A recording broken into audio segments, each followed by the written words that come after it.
ladies and gentlemen, welcome back to the Crusader Kings 3 to Normandie series here on the Lord Master channel. It's been a long running series, as you know, we're long past the colonization of Greenland, and we're still well on our way to, eventually we're gonna... Oh, where the hell is it? This one.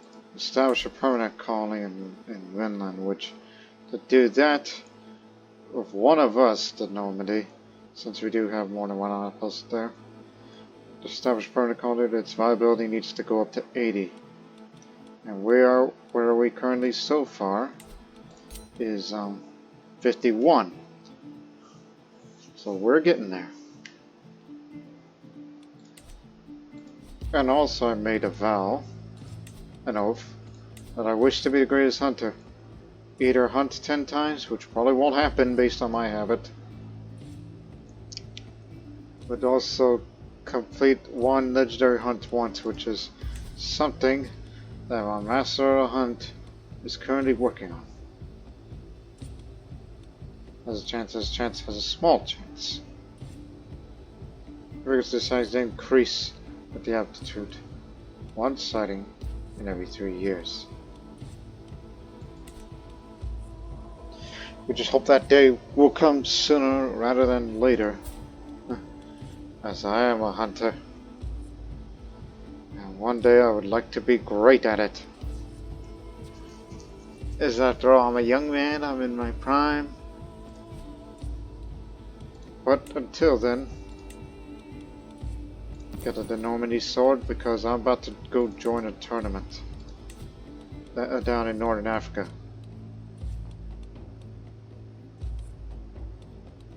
Train for a tournament.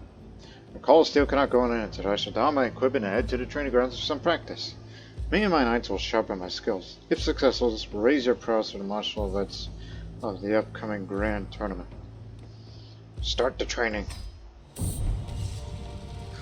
Then you turn to the right. King Lionel of Ireland says, "Well, dear, how low my sword, it makes me take a couple steps back.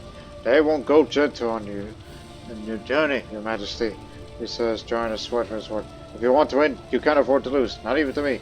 Not the once." So here's the possible outcomes.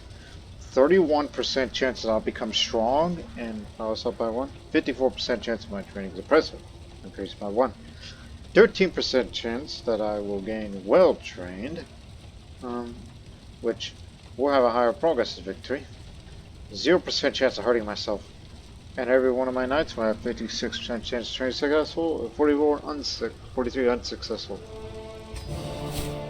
My training is impressive. Up by 1. Keep it up. I'm a jousting prodigy.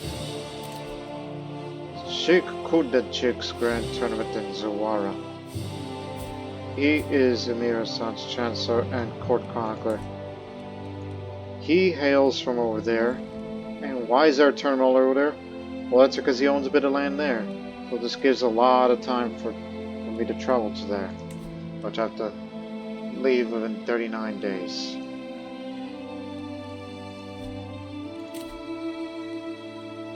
There's going to be archery, there's going to be a horse race, and there's going to be a duel.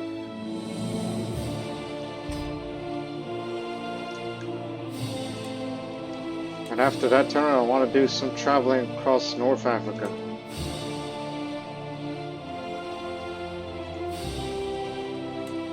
North African tour, although excluding Egypt, though, because that's much further away than I would have liked.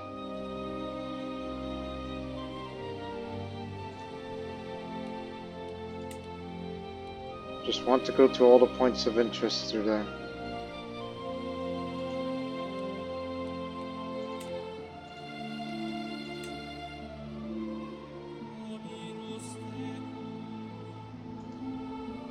There's the university down there.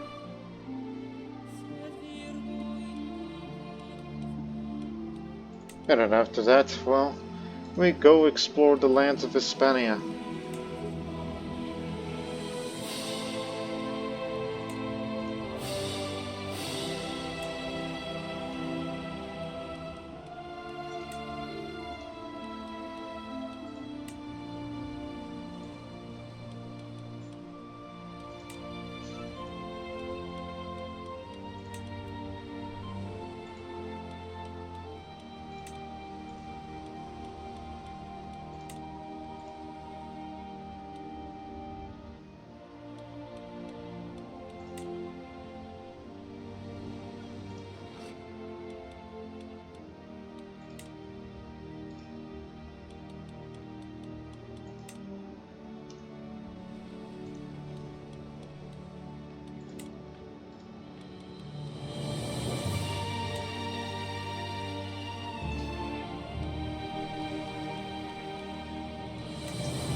and then back.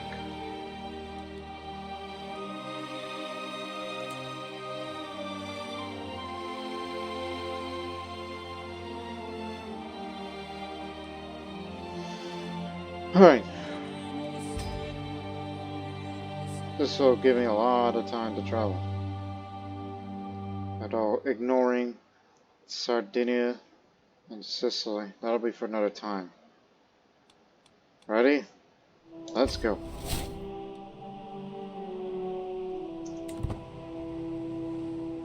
Off to the tournament. We shall represent the house of Normandy and make the English people proud. Over there we shall seize the opportunity to experience the Buddha culture.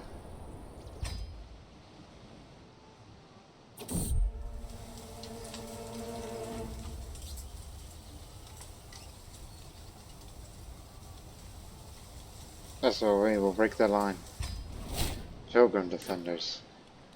I don't have the hostile trait, but let's start.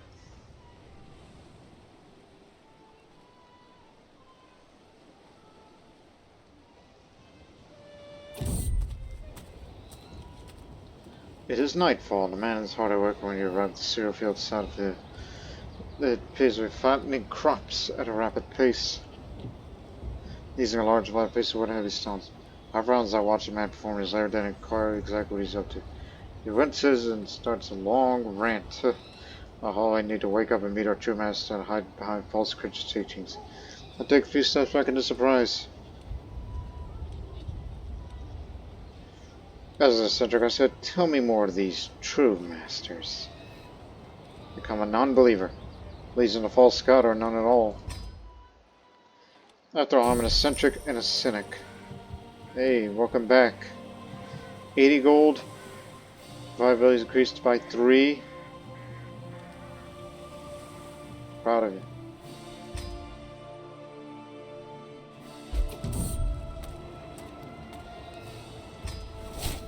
Woohoo! Success to invitation. While traveling through Nemours, one of my close servants passed away. Death from natural causes is not unheard of on these travels. It was unfortunate nonetheless, as the servant was close to me. Regardless, we had to decide what we'll do with the body of the deceased. It would be improper to just dump a corpse on the side of the road. After all, even if they're a servant, we could instead take the body back home for a funeral.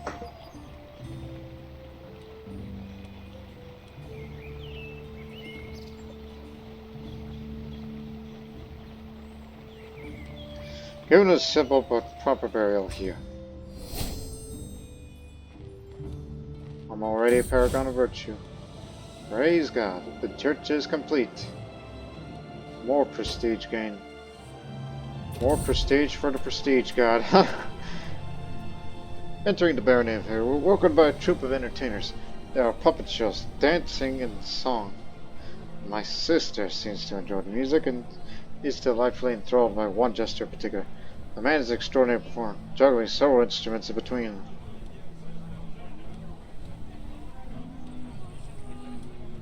Maybe just spend some quality time. Come on. Damn slope.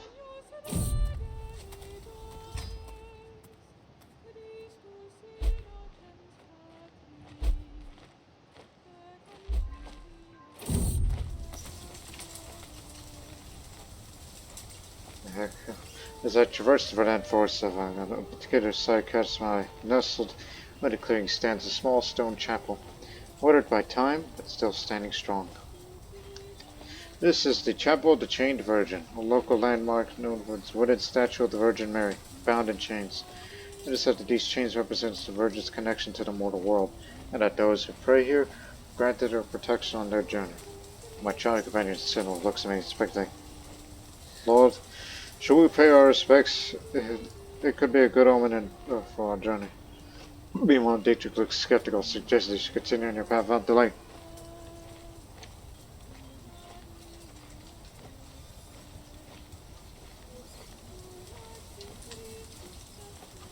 These chains have value. Silver, perhaps?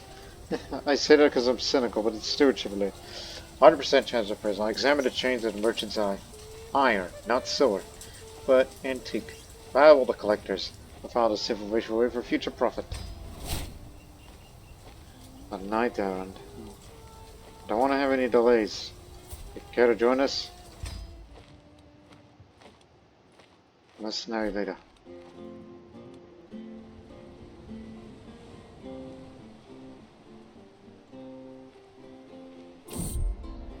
Brooke.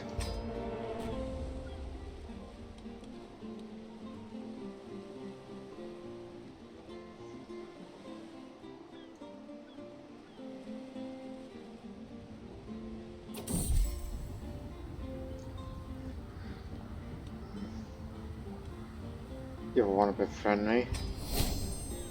Okay, we do.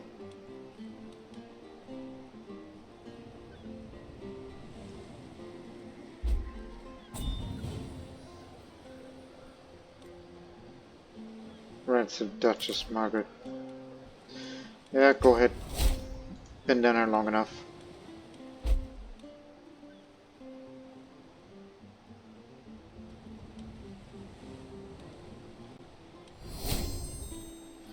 Winter's sorrow. When one so great falls so far, all lives our plans are left ajar. Ill. I arrived at the site of the tournament, here in Jafara.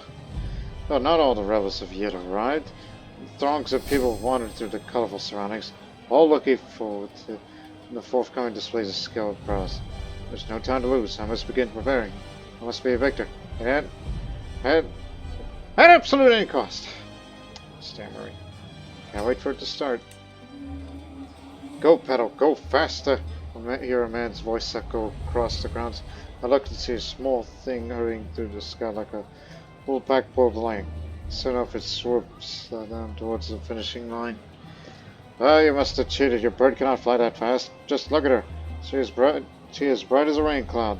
No, angry Lulu shouts, and with the winner looking smug.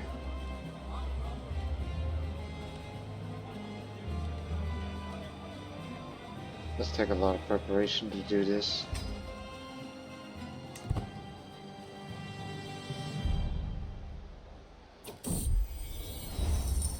Could do it at a reduced cost since the stewardship's high enough.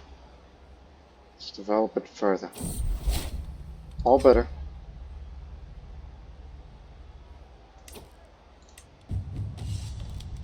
Rifling through the shades of arrows and piled bowstrings, I came upon a neat stack of particularly fine leather embraces. Sliding one to my forearm, a stiffened hide protects the inside of my arm. They are finest braces, Your Majesty. 10,000 lashes of bowstring won't tear through these. Ali sits as a potential sail. He slides over the sword to my side. I touch the letter inquisitively, weighing it out by hand.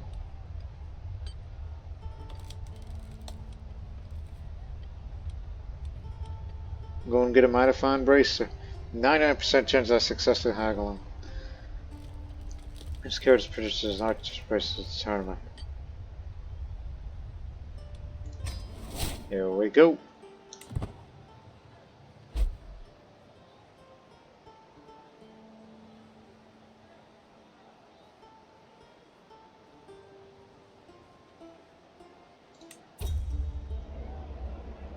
Food and drink is abundant during the tournament. To the delight of the attendees, these peasants particularly seem to be sharing with what looks like an entire keg of violet sharba.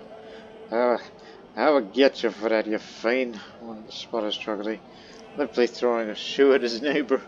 I'm so sorry. The victim covers his face, deflecting that. Help me, Talakakin. You're on your own there, good sir. My son exclaims, down the entire mug in one big gulp. What's wrong with this?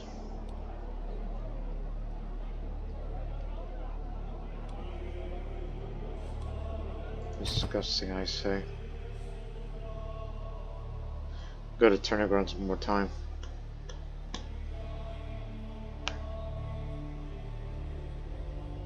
Because I really want to win that archery contest. Because I would like to get me a new bow, or perhaps more. Squires laugh and joke while they polish helms and mail. One snorts so hard it sounds like a pig, and the rest soon imitate him. A night slaughter nearby. Along these I spot Agathon, Mirza's counselor. His skills but greatly praise his name. Resonates as one of the possible victors. I could convince him to join my council. But as a just ruler, I do not wish to offend him. No.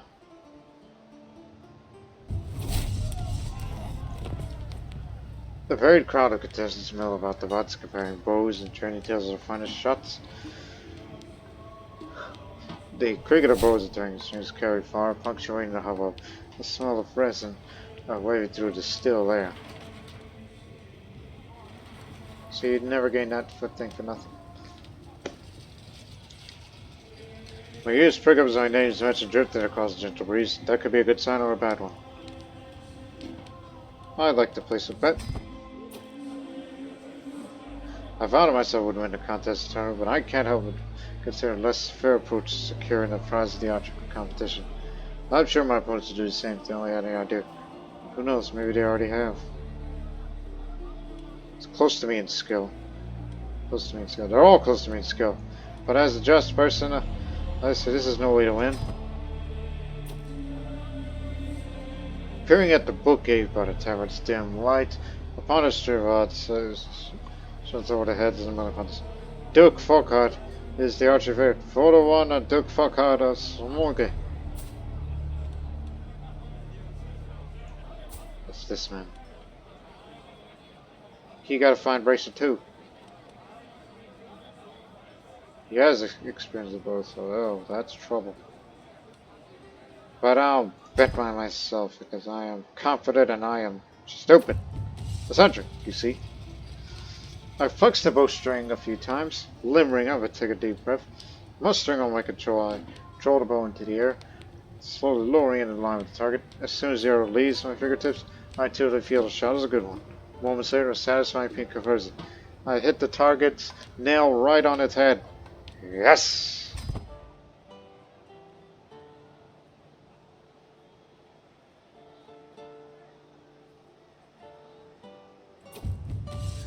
The dusk begins to draw, and slowly but steadily as the competition continues. The snapping of strings in the staccato rhythm. I lean on my bow, considering the path this contest taken so far.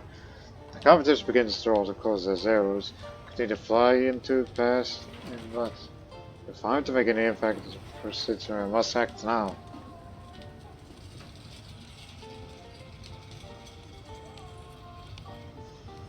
With this win, this trajectory should suffice as combined prowess and learning. 6% chance of score increase moderately, 13 nothing, 20 decrease. As I draw the string to my chin, I feel the faintest tremor in my arm. I release in a panic, but the damage is done. The arrow flies wildly, wavering in the air before whistling right past the target. The crowd groaned. I put my head in my hands. I'm winning. Victory is so close, only a few more arrows each competitor. The end is at hand. One last knock. It says I increased greatly, but the text says otherwise.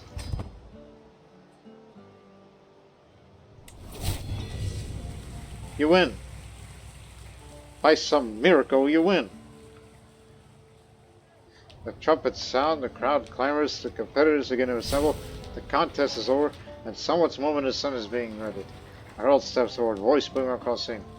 After many trials, some tribulations, and above all else, a truly spirited competition, we have our final three. In the third place, the gutsy Grand Master Mahmoud of the Mujahideen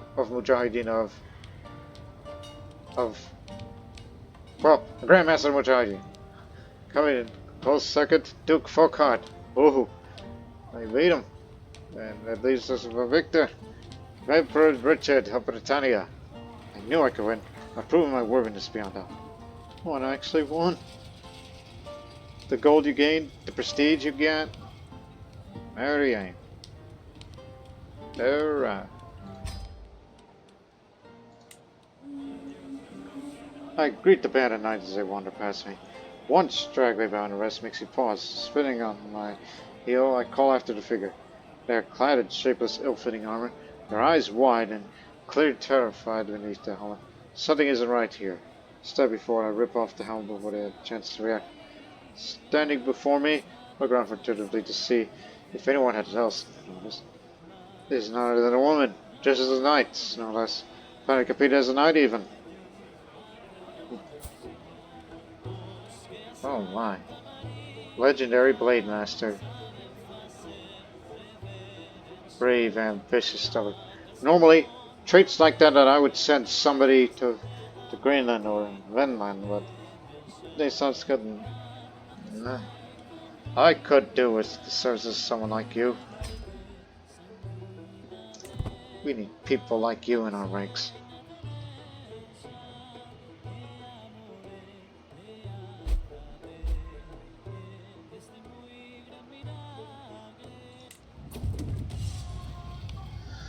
What's that noise? Giggling? A few groans? It sounds like it's coming from that tent. My curiosity gets the better of me as I wonder what the heavy like that sounds like coming from the equal parts anticipation and trepidation. I draw that covering side like quite a sight greeting me. Zara. The same Zara? Yes, it is the one. Contemplated, been physically panicked, shoving a part of her body onto the floor. I appear to go find Sinwolf and Galib, also strong in the process. Their best response in return to such events. I heard and foolishly try to hide their own partners as they are.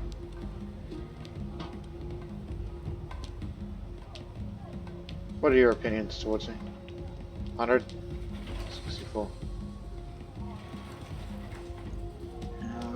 Well, you're gonna need a piety for law changes. I'll say, fools! You need to spend time preparing.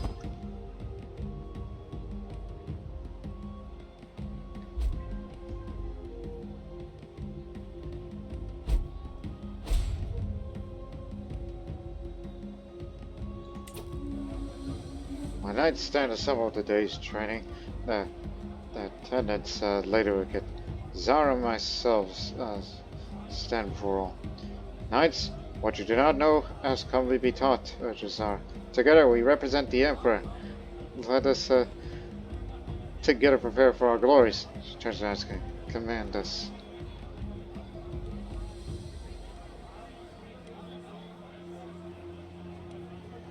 Huh.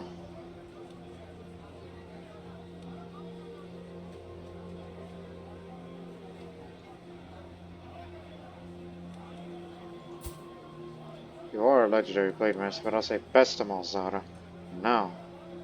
But I kind of want to get into the contest as well. For the horse race. But I'll say to your saddles, draw your swords. Every knight, including you, will get that anyway. Instead of you just with all the we shall temper might on reflexes on horseback and on foot. Here we go.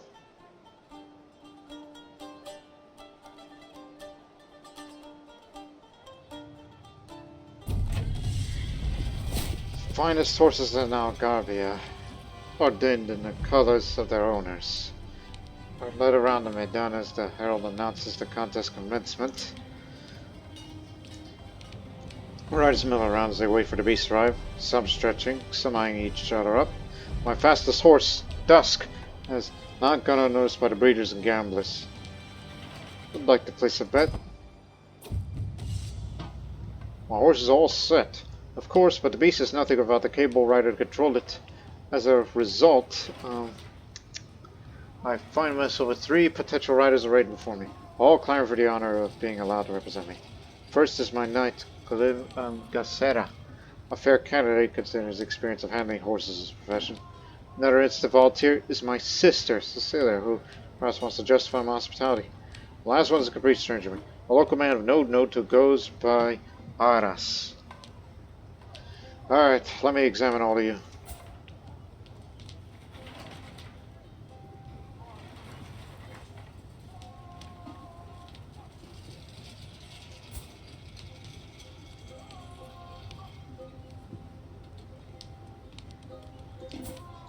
I think the prowess might matter more here.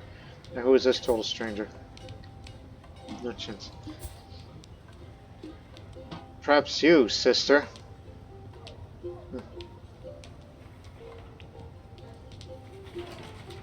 I mean, I'm not sure how you can handle it, but let's do it. Prepared to boogie by the tower stream of lots of shots over the heads of militants. Emperor Richard's mare. Dusk is affair. 4-1 on for Dusk.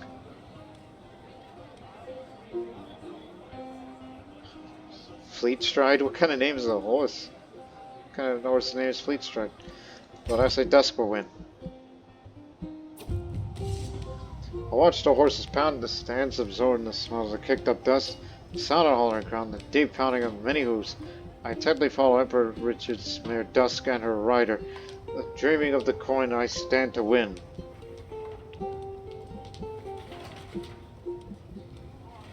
It doesn't matter what you say. But given that I'm a eccentric and a cynic, I would say, run! Run, you old nag!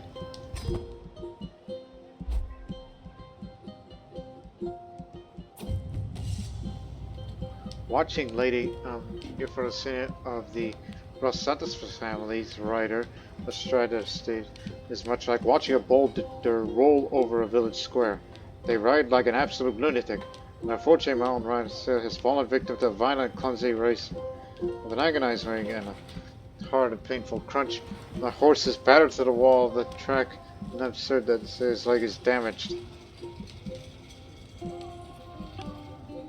Hey! This obviously breaks the rules.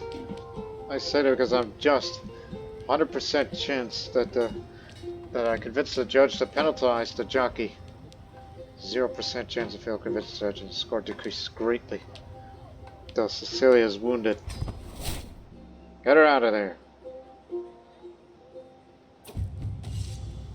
The horse continued to thunder around the course.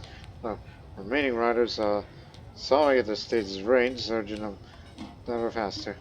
It's been an eventful race already, I think, remembering when my horse was bashed by a competitor's horse. There's only one more lap to go. I lean over the edge of the stand and shout down at my rider as the pack passes.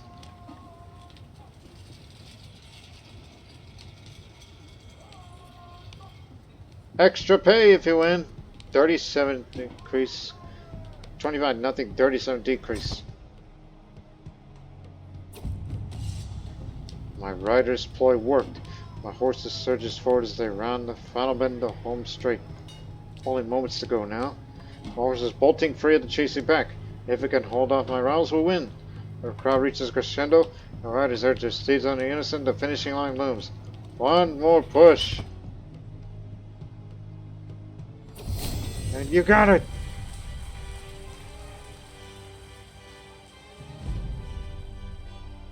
My horse thus crosses the finish line as the crowd erupts, closely followed by Wali Kusaila's win, and Sheikh Akbar's the second Imam. Yes, my Sabik, you beautiful mare. Called Dusk Sabik. I prove my words beyond doubt. Yep, I win again. Win more money and prestige. Champion racehorse. Hell's to the air. Lively noise makes a discovery in a powerless arena, centered by the local peasants, where two burly wrestlers are putting on a show. They trade blows, weave, duck, and circle each other till whatever makes a daring move. I call this one the double stag. He screams toward lifting his opponent and slamming on the ground, making him yield immediately. Evrad, the impeccable, the exquisite, victorious yet again. Victor Glotz. Normandie. I should study their techniques. Inspired by the wrestlers. Head to the artisan's quarters then.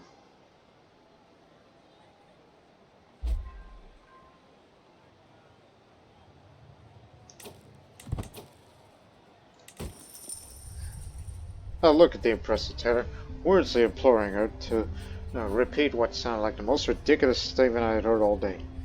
It's a dueling cloak. You never heard this one before? On that, shakes her head as if I'm the fool in the room. It helps your movement, helps wick away all the moisture of combat, also keeps you warm and ready to go in between rounds. All the greats have them. Taylor's heart's so done with. I'll move my attention back to the mantle I hold. The fabric was clearly hard wearing and of a high quality. What, a dueling cloak? Really?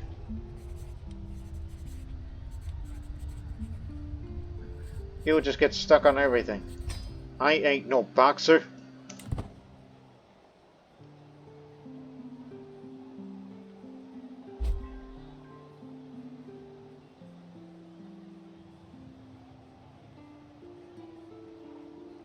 One more time on the telegram. As I prepare for the upcoming match, I spot Yana hailing me by way of her handkerchief and offering me a favor. Before I can respond, Augusta appears holding a handkerchief out for me as I insist to take her favor instead. I don't need that shit. I have a match to focus on.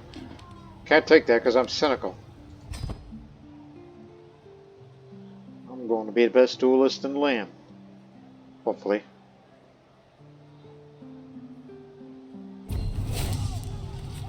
Extremely high chance of winning. The contestants march into the field, taking their places around the sparring quad. The herald announces the contest commencement. A squared off ring is being looked over in the background. Rattle is shaken to ensure no one gives should a contest crash in.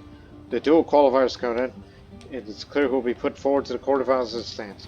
The varied pitches and volumes of the crowd choose leave no questions to the favorites.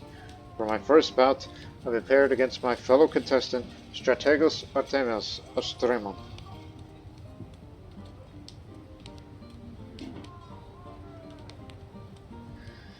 I'll place a bet real quick.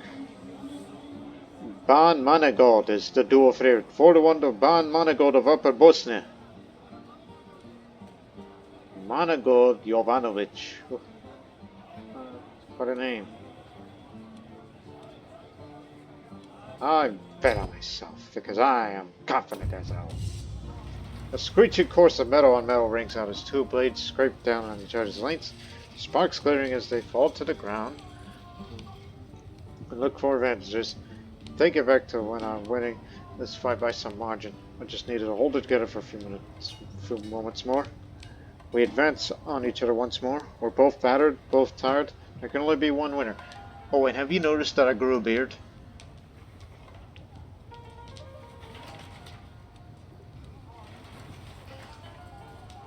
What? Are you scared? 6-7% chance to score increase 12, nothing, 19 decrease. That's 1. My weary thrust grows wide. My opponent is contentiously not even bothering to weave out of its inaccurate attempt. Instead, I find myself instantly on the defensive, parrying blow after blow without being able to answer with any of my own. I backpedal desperately, weaving and dodging, readying to stay in the fight. I sense a wind and rush to claim before Tameless recovers. He withers under my furry blows, barely keep it formed with his guards, until at last he steps away, yielding. The judges called an end. I've won. Victory.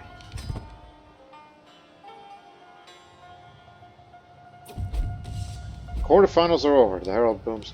Emperor Richard of Britannia, Ban Manegod of Upper Bosnia, Vale Cosana of Castilia, and Tadros reaches semifinals. My next battle will be against my fellow contestant, Ban Manegod. Oh boy. What is he like? He's got some shiny mail. And he's strong, and he's a veteran Crusader. Oh, that man's gonna kick my can. But I must do it. My blade clashes that of my opponent's Manegod. Sparks sent flying as the two weapons grate. We both step back, circling to our left. Manegod swings at me, his sword's point thudding into the ground after passing my body. Quick as a viper, I step in and kick it as hard as possible, ripped from his grasp. Manegod's sword cartwheels off through the air, landing, to both our horror, amongst the crowd. A shrill cry pierces here.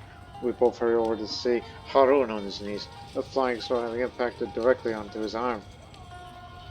Some courtier, the sheik.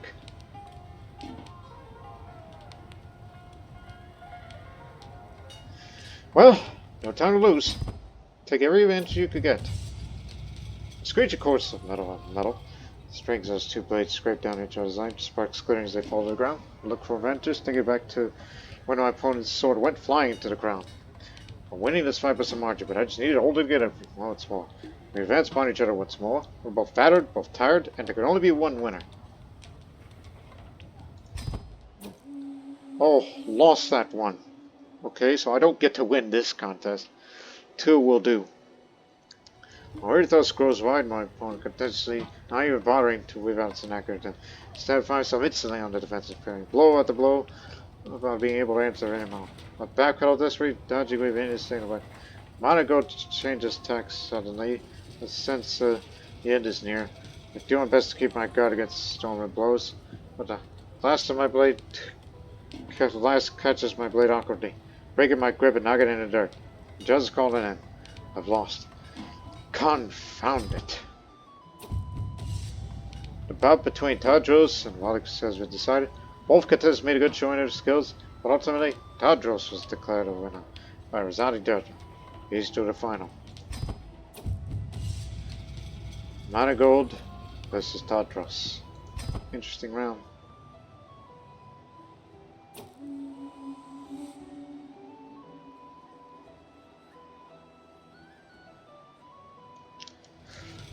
His weird thrust grows wide, and the bout between Tadros has been decided. It was closely fought, but in the end, Tadros disarmed Manigold and forced to concede. This means Tadros won the duel contest. Won an upset. Who is this guy? An Egypto-Khazar who is a blade master. Albeit lazy, greedy, and callous, but damn. That's quite an upset when you think about the skills of these two individuals. I'm impressed. The unlikely man who's done it.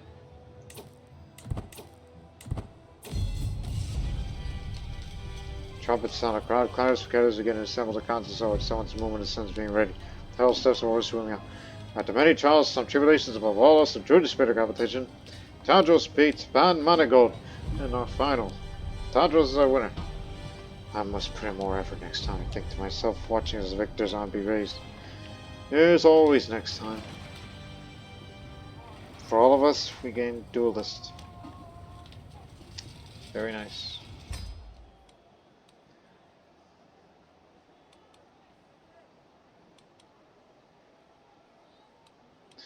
Let's go to the tavern. Ha! Knave! I hear someone shouts and open the door. The man grins. Please, while he takes the gold out of the table. Bah! His opponent. My Salvador gets up. Strangers locks eyes at me. Alongside. Would the Emperor wish to engage in a game of cards? I laid mine down. Already bet yours shall be higher or lower. The winner takes it all. Simple as it sounds. 5, he says, putting down his card. A giant of a man who is a alama and a physician. I'll say that my card is higher. I win double. Yes. I win a bit of gold to make up for losing that wager. The sun comes down on the final day of the tournament. The mascots are getting dispersed. I find myself ruminating over the results. I had the finest name of any in the archery. My horse finished first in the horse racing. Tadros' superiority with the plate and had to take home the prize in the duel. I fulfilled my goal of winning the contest. I look forward to the next one. What a great occasion. So, Tadros wins a prize hammer. Damn. It's a good one. And all I got is this goblet and a prize necklace. Which, you might want to need that whenever you start a family. 27 in bow, 27 in horse, 14 in foot. Very good. We could do a bit better. Especially the bow.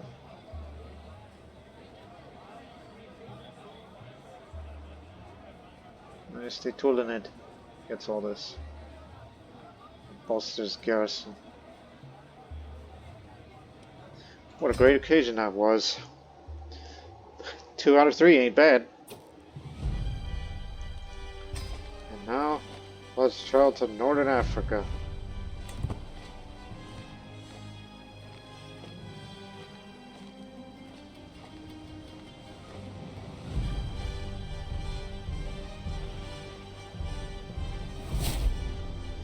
this magna. I got so much damn money.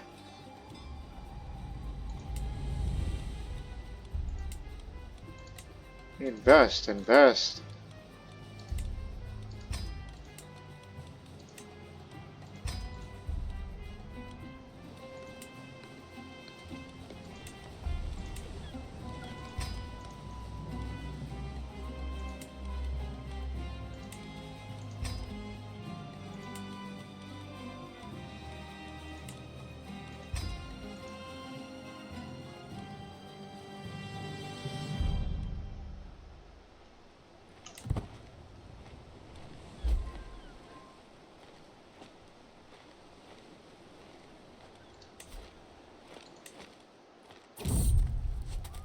One second.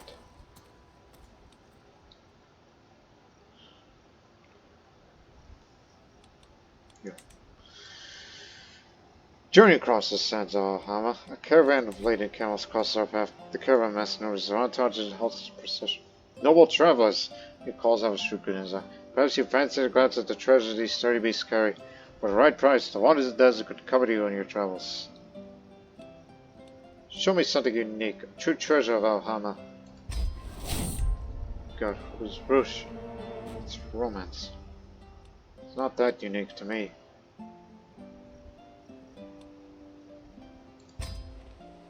Nature will provide. The coastal oasis of Gabes unfolds before you in layers of green and gold.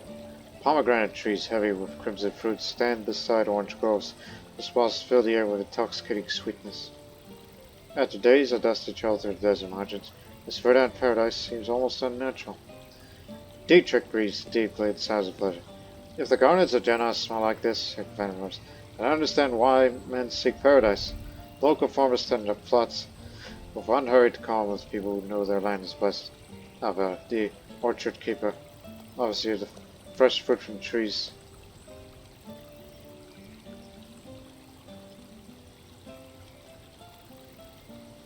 Purchase fruit to take on your journey. Fill my saddlebags with fresh fruit I will sustain me through the desert ahead. Farmer gives you extra for the kind words about his orchard. Diplomacy increase. Songs of King Alorama. As we travel through the outskirts of Madia,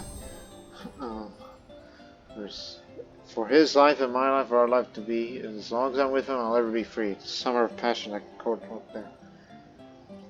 Suddenly see a jovial man in the distance, jumping and dancing and singing to himself. Seems like quite the character. Would you like to hear some songs about Alorama, the whoremonger of the kingdom of Sardinia and Corsica?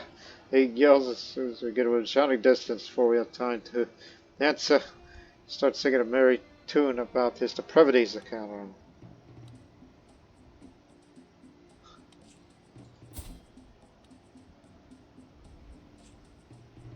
God dang. Come on in, you must be an interesting individual. And added the poetry too. I've traveled far from home, and the ice-cold winds are far behind. Though at first the change of climate was pleasant and wondrous for my complexion. My skin started to turn crimson, and water goes through me like a sand through a sieve.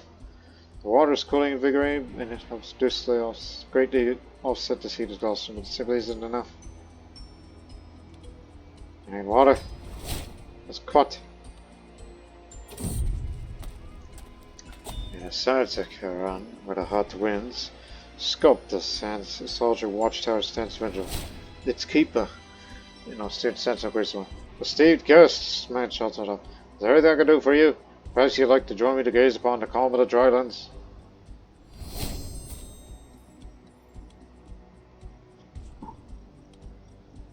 Perhaps you could be the guide of our lands. Because I want to get the hell out of here.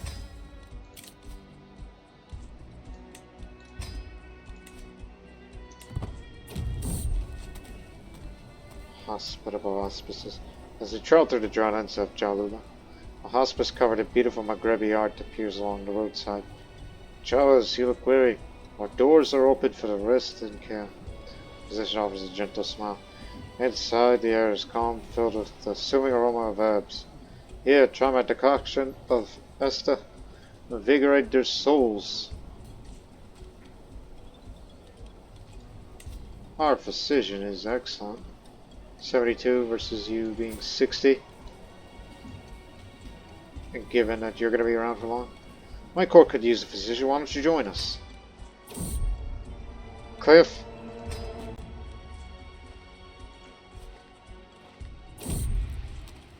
As I stroll around the market of Sicabaneria, a lot of ruckus comes to a couple stalls on me. There's a furious man, animated, waving his hands. Sri Doja Bernardino, what have you had for this? He has another merchant who looks possibly even angry. I would love to see him try. The stall dismisses the merchant with a wave of his hand, angrily turning to his bodyguards. The merchant clears the tent to get the deal one way or another. See a perfect opportunity to make some coin. Took advantage of it.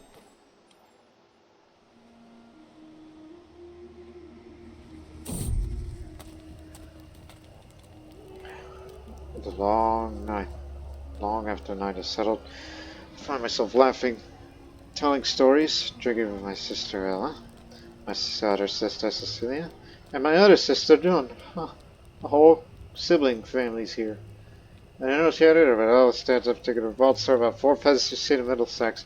I have to dry my eyes and laughter, drinking a bit, I thought I will. Sister Ella's 19, John's half sister 35, and my sister is 24, son. Tell a story of my own. Something for the whole family. Rest in peace, Catherine. Great explorer you were.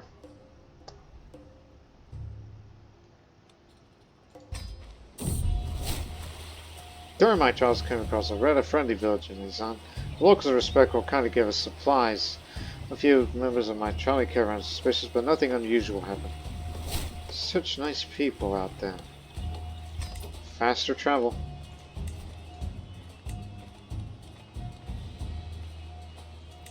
Zara, you'll do.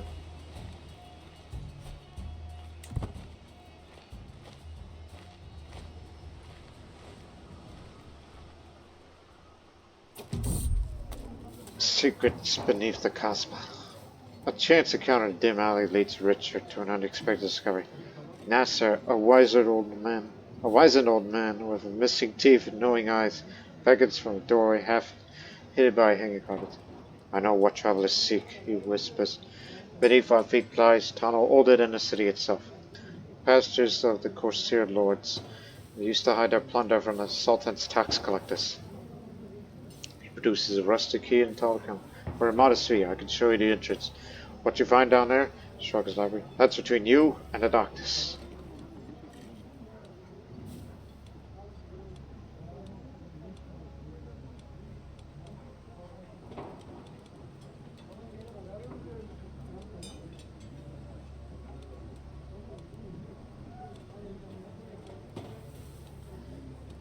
Go with the traveler option. Heard of these tunnels. Which leads to the Courtier vault? The old man's eyes winded. You know of it? The reputation as a traveler precedes me. It leads you directly to a half-looted chamber where you still manage to find a handful of overlooked coins. Well-traveled wisdom.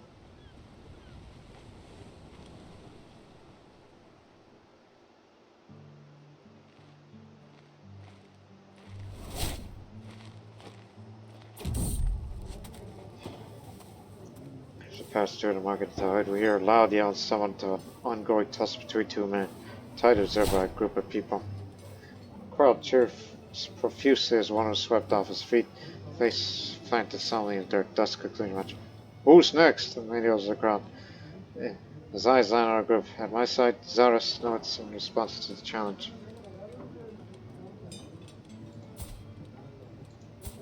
We're both equal in skill. Fornicator because of a thing she did already. Yes, she is an unconventional warrior. Because, you know, woman that defies societal expectations to hone her skills in combat, whether through formal training or personal experience, she possesses a prowess in fighting that sets her apart. Her role of court challenges gender stereotypes and offers a unique perspective on matters of defense and strategy. Her courage, strength, and ability to protect herself makes her a formidable presence within the court. If only she had better marshals, then she would be a good commander, but she's more fighter than commander. Let me do it. I win. As we pass through the camel farms at Al Gabal, a pungent odor assaults the senses. The camels, as vital as they are, produce a stench that permeates every corner.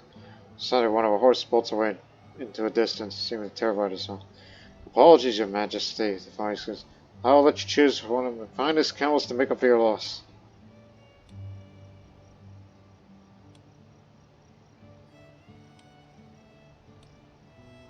I wish for the hardiest specimen. Safety. Caught again.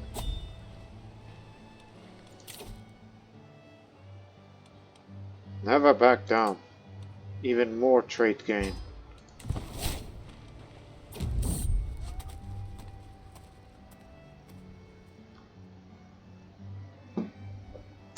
Took a drink. Passed through a remote village. A gathering of peasants at this catches my eye.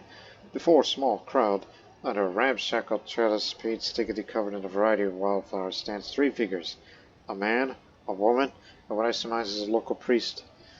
Whilst the wedding's nothing out of the ordinary, the joining of two souls always seems a momentous occasion by both common folk and nobles alike. Perhaps I should act accordingly. What the heck? Kill both of them for no reason?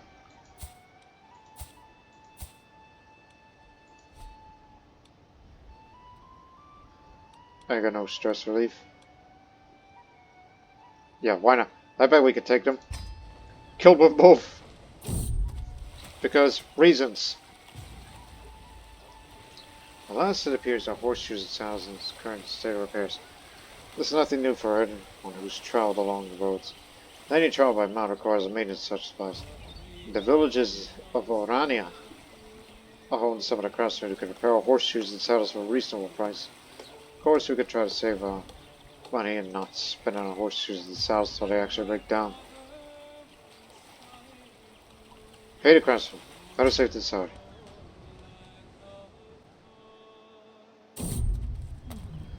I traveled for a long time until I found a cave in the wilderness. Curious, took a few steps in, saw nothing but darkness. Must have one of my guards bring a torch, and once I had a light from the torch fire to help us see further, I realized this cave must have been very deep. A couple of bats hanging about. As I warily as I consider what to do. I'm feeling adventurous. Let's explore that cave.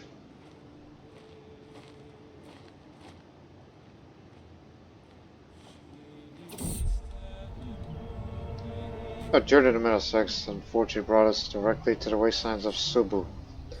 We are not prepared to undertake this long search without a single source of water, and many of my companions have begun to look as awful as dried onions. I need to do something fast. Need to push on.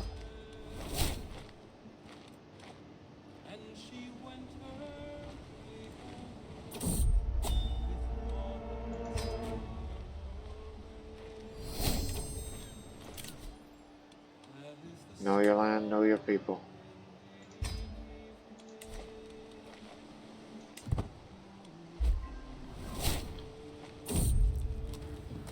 Amazing inn. The inn we stayed at Arkos was a surprisingly wonderful place. I don't know what the inn or its staff did right, but something about the inn has allowed us most sleep through the night so peacefully. This morning there are smiles on the faces of many of my entourage as we prepare to leave.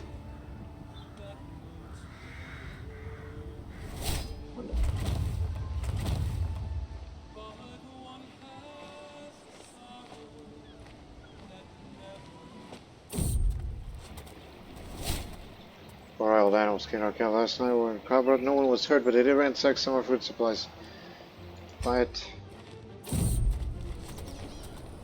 As me and my party traversed the rugged Sierra Nevada mountains in the Duchy of Granada, I stumbled upon a hidden aqueduct, a testament to the advanced water system of the Alhambra. This intricate network of channels built by the Moors is a marvel of engineering, bringing water from the mountains to the city and its famous gardens. Henry suggests that we follow the aqueduct may lead to new discoveries. On the other hand, is where the potential dangers may lurk in the unknown.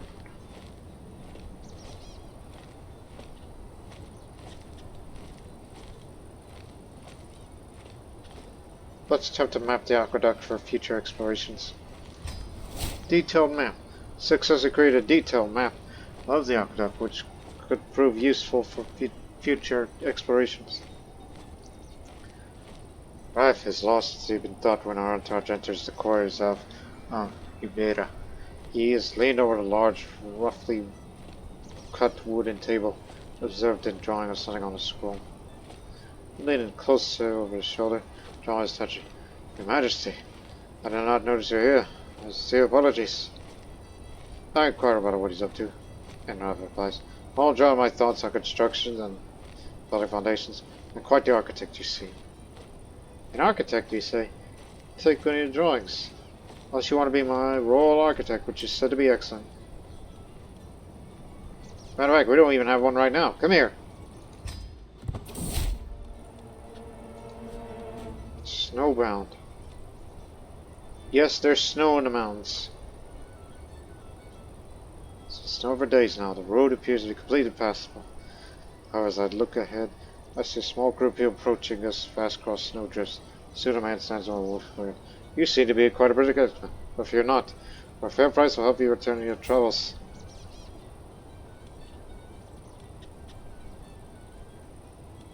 And he has his own reward. Still stuck in the snow.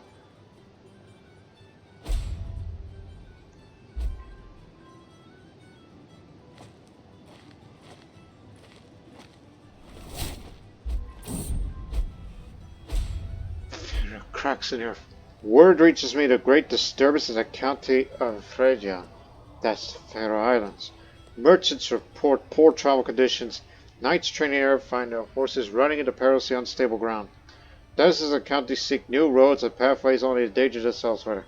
You must be ready to face the dire possibility of hillsides collapse. And one thing. A landslide's going to occur up there. Wait, holy crap, a localized landslide.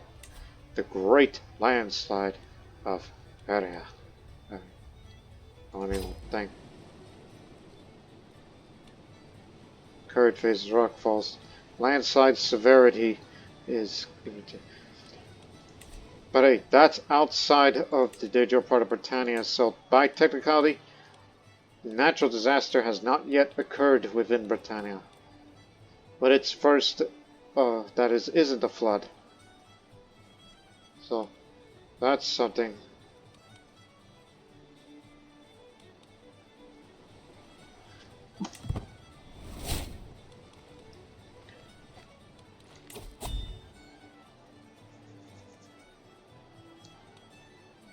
Bit more prone to stress, so you may want to take care of that.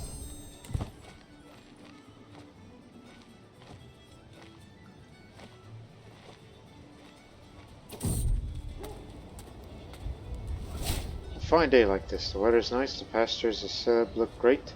The local livestock positively jumping and cheering in their own guttural manner. Cows are walking next to their mothers, they're fresh, shiny, and clean. Overall, the place is very comfortably run, though I do notice a couple of odd things I would manage a bit differently. Local patriarch approaches.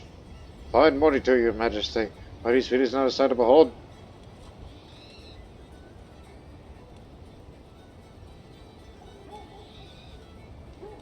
Yeah, why not? Quiet slopes now crumpies. The animals of Verge has vacated its hills. The instability of the ground is partly to blame after a long period of rain, or in this case snow up there. Many of the traders' carts have been bogged and lumberers have been unable to reach trees safely. Ground shifts above the valleys asking to wreak havoc. Are there trees up at the Faroe Islands? Does anybody know? God help us. Landslides soon bury it.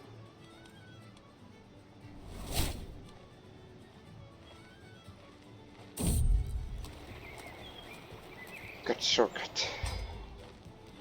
Woo! Oh, what the hell? To the foppish Emperor Richard, may your years be short and miserable. Your occupation of the lands which rightfully belong to me can no longer be tolerated. It's time to see them return to my possession. A French de jure war for the earldom of Bordeaux. He's got friends. Lots of it. Besides himself, he's expected to bring Smogdy, the Ska, which I think that's one of his vassals. No, that's someone else. Limousin, that's within. Oh, Limousin, that's within. Lotharingidal, that's outside it. Considerable force. Oh, son of a beeswax. They want Bordeaux back.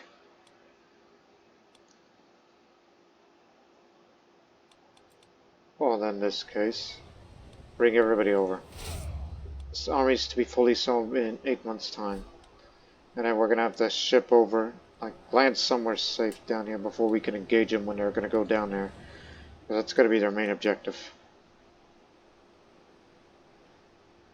And if need be, hire mercenaries. Because I know he will.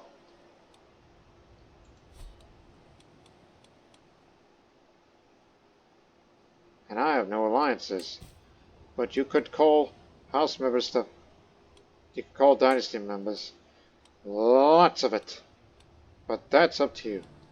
Especially Serbia. Which is a good counterbalance. I call upon Serbia and Norway. Yeah, I tend to forget, you people, that we do have a member of our dynasty, different house, who rules Norway. So, Serbia, Norway, yes, Joe, will suffice. And Spoleto too. We don't have to bring everybody, just only the ones that has good numbers of levies.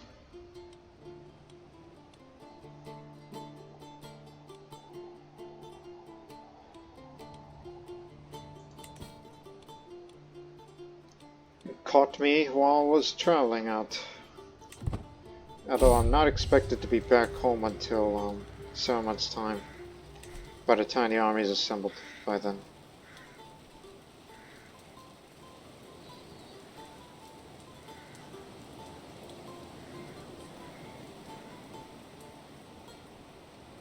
Get additional men.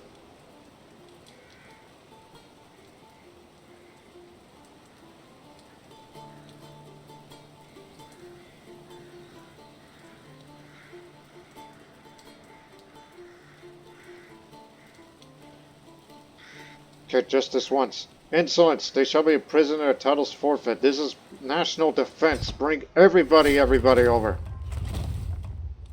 You are against a major country of similar strength. So, we all have to band together for this. Dang nabbit.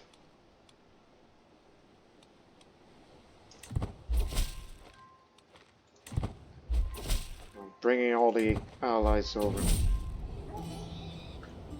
The landslide. The rush to get dirt to further ceases, blocking essential roads and hampering rescue efforts. Homes and other farms hauled sent, flying or buried by the torrent of land. Many who attempt to leave the county by sea find themselves falling on unstable roads. The destruction triggers a devastating chain of events, with hunger and banditry breaking out. Brave souls attempt to save those trapped under the dirt, only to find a suffocated corpse. The people counter will be scarred for this for some time.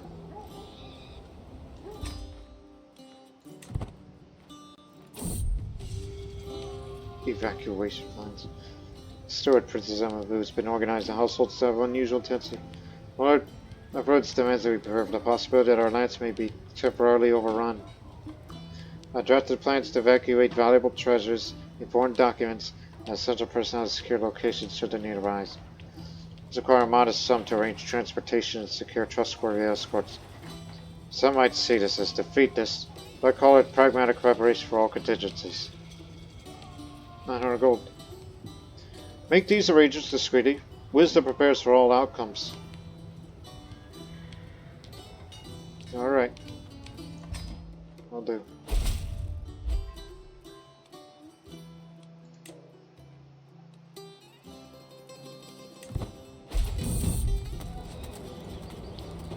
As I traverse the hilly terrain of Coimbra, I come across a small summit. The sound of hammer hitting letters leads me to the workshop of local craftsman Abdallah. He is renowned for his exquisite leather work, and today he has showcased the latest creations. The smell of leather fills the air as he admires finely crafted goods, boots, built and beautifully embossed armor. Each piece testament to his skill and dedication. I don't notice my interest offers to sell some of his wares. Wonder if would-be invest such finely cut the goods or simply admire their craft skill and move on.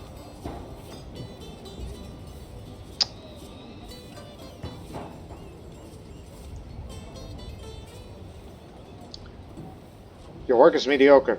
I've seen better in my own domain. Helpful counsel. Success on council offers any discount. 40 gold. For the war effort. At the foot of Tickery opposing hill fort Tanya. A group of chilled played warriors that left their counterpoint solemnly at the stone. One child, bold and bright-eyed, approaches with a wooden sword. Halt! No one may pass the fort of Taital in a sensible band, the child exclaims. Oh wait, are you an emperor?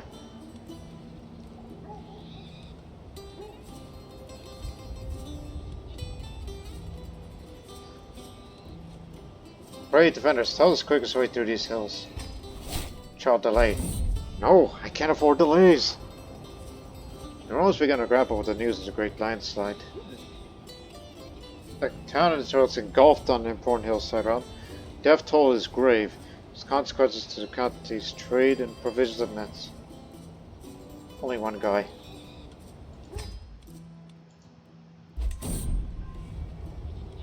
Victims of the landslide make haste to finding safety, leave their old lives behind, with a few remain to ensure safety and order of the region. Bad actors reign free to terrorize survivors. Ruling over the area is no longer possible. It's been abandoned.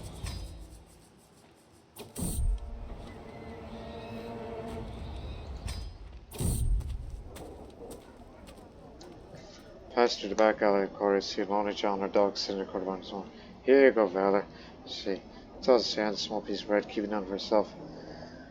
Looking at the two, clearly the dog's taking much better care than its owner. The kid must be given everything to survive.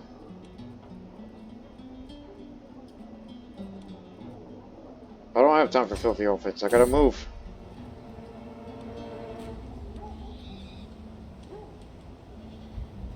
Stupid mode. The guard posts are unmanned and the desperate attempts to dig of families begin to make it impossible to station any regiments there. Warriors are moved to stay first, but this turn creates vulnerability in the region. At its weakest moments, the land lies in ruins, undefended and vulnerable. This grows more dim by the day. Animal tech again.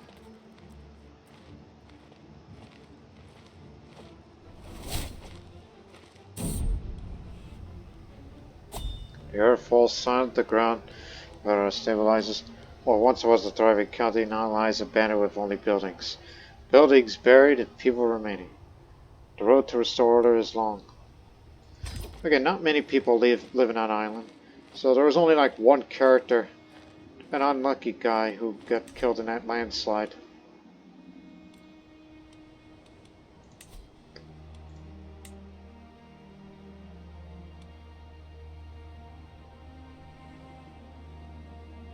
I already got the permanent modifier, so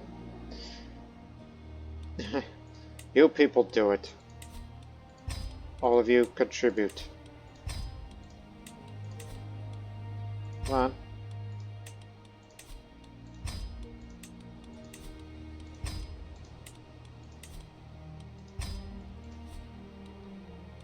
It didn't affect anywhere else, just only there.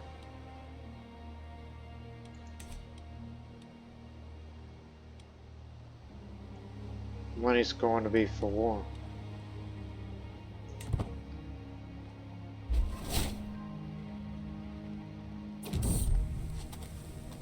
Oh yes, the hermit. Given up cynical, let's just go. Ignore the hermit, faster travel speed. The woodlands are scarred by war, scattered as its victims, and the camps of its sages. Conditions are terrible. No one encounters a soldier's finger. Begin to feel weak, lagging behind the rest of the party when I know they said face there's something wrong. Thank Jesus my personal physician's here. True, my own sound diet. To revitalize my body, since I consume only raw vegetables and herbal teas for a week, so as to not tempt me. He confiscated my stash treats and never returned them. My dietary restrictions turned out to be just what I needed. For now, the worst night since living and the world seems a little brighter. Excellent work, Christopher. I just noticed the cost. Those reinforcements that you brought over.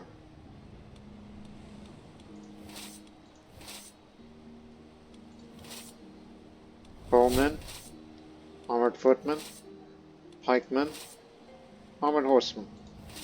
Now, you may want to stop and just combine all armies right now.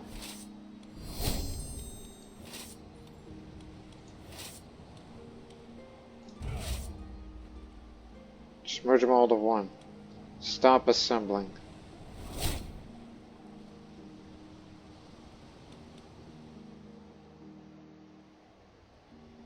Here's what you're gonna do. Head to the Bay of Biscay. Make the landing here. You gotta play it safe. Unless they head to Normandy, and then that would be stupid of them because of high fort levels. But since they insist on wanting Bordeaux, that's gonna take a bit of time.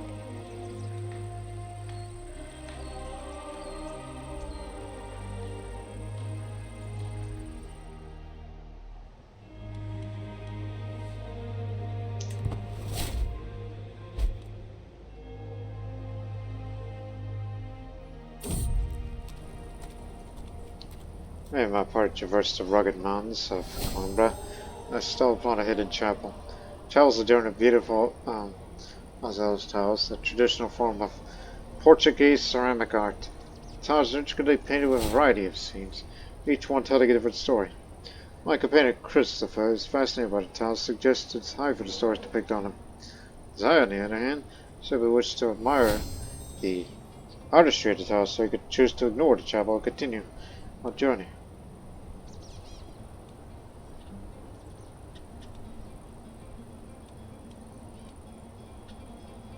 Let's decipher the stories taken on tiles. 100% stories unveiled. Christopher successfully deciphers the stories, providing insightful knowledge and a wonderful experience.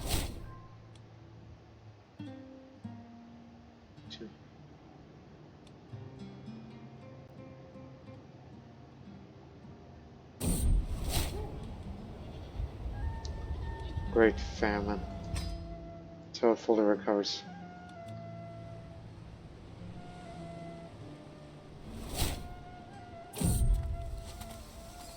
As we wind along the outskirts of Kourou, I see the trail of caravan camels in the distance. We soon meet with our stranger. Good evening to you, worthy friend. Come in, come in. I promise what I have is in my stall, like Galicia herself, are more of what they seem. Showcasing countless shiny triggers before my eyes. It's pretty rare to see Sephardic, but that's Catholic Sephardic.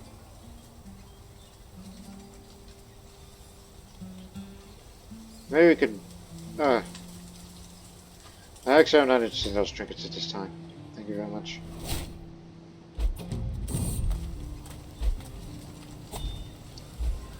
As me and my party traverse the dense forest of Galicia, stumble upon a woman who bears a striking resemblance to Marina, the legendary figure of Galician folklore. Marina was said to be a beautiful maiden who lived in the forest, guiding a lost child to safety. This woman, Yenitu, greets warmly and offers to guide through the forest. Coming out Sarah seems intrigued by her, while Raymond seems suspicious. Can this woman be trusted, or is she tricks are playing on the legends of old?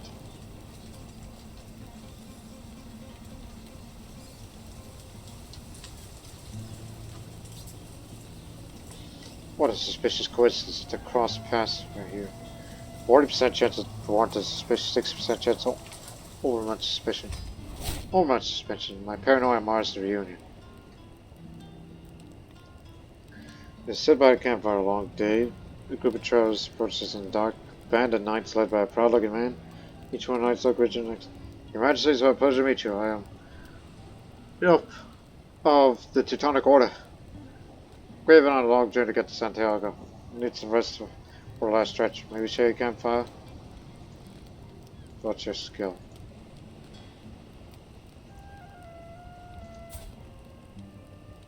Yes, I know what to do.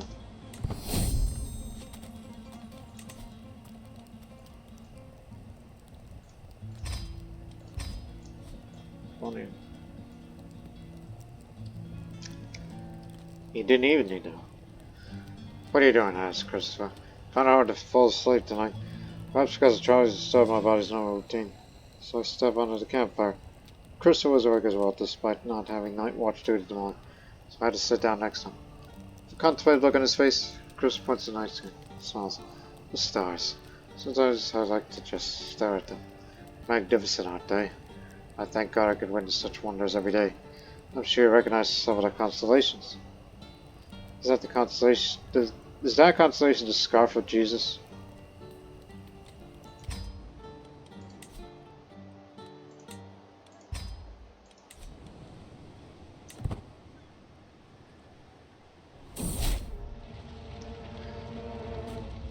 I'm walking along the hills late in the day. Darkness comes suddenly, brought by the dark clouds above us.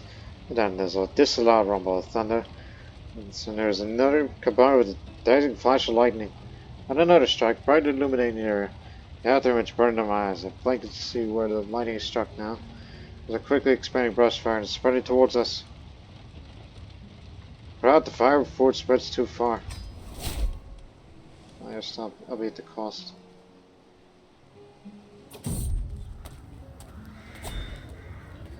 Looking through the market stalls in Villa Vicosia, I feel my purse string cut, despite my immediate reaction to deep disputes crown.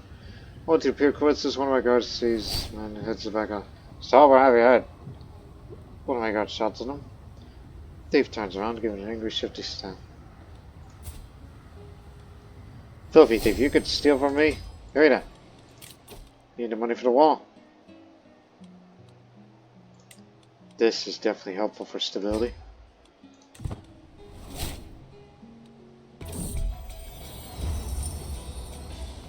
Great lines, fully recovered.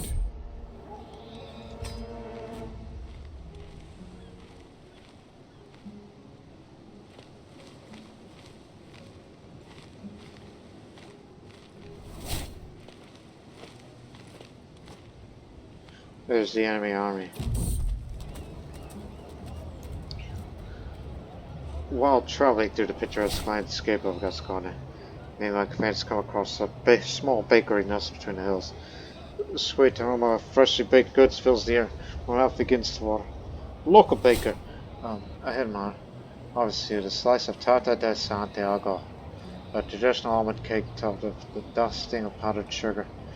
Tells you that the cake is the symbol of the region's rich history and has been enjoyed by pilgrims for centuries. There's more willing to share the story behind the cake if you're interested.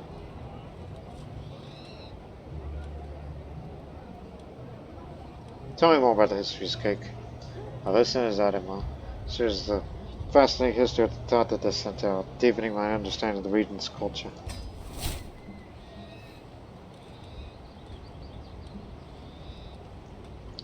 The echoing call of the horse fills the ears who traverse the hills near Labon. Hill forts resonate the sound of call to arms, but sounded through generations. Mere seconds after the first swing, the Ronga garrison Oxtan warriors emerged with close fortification, charge a group of terrified highwaymen and bandits.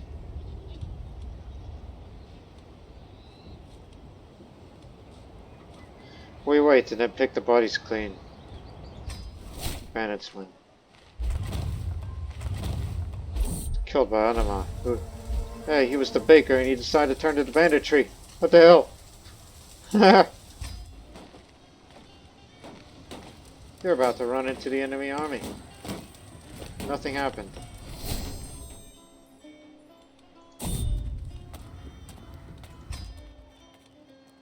No stone unturned.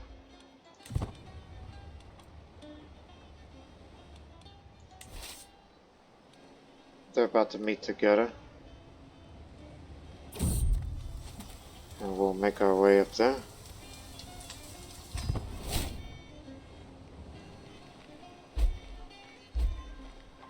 They'll be bringing in more siege equipment for this. The Ottoman has converted from Sogdian to Anglo-Saxon. For is my life, and I like to be as warm and refreshing as fragrant hot tea.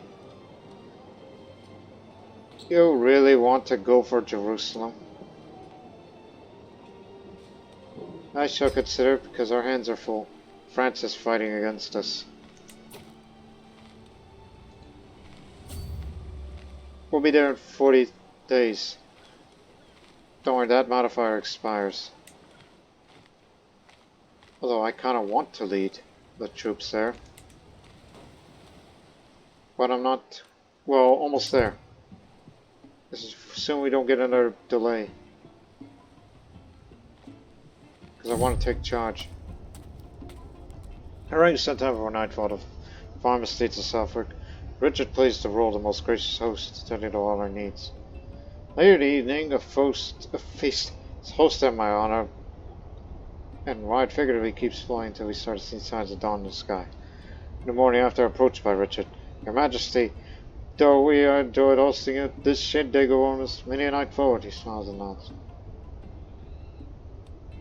You've been a most gracious little host, Richard.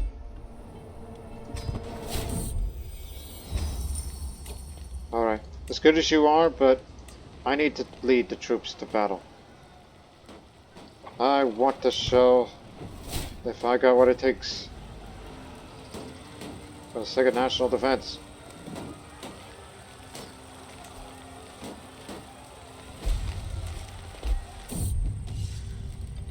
I'm gonna watch this best. Oh god dang it. They're getting away from us.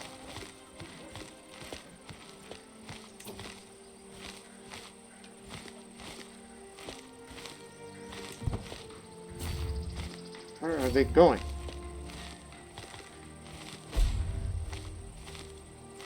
Stop running. Reclaim it. Liberate this place. Make them come over here.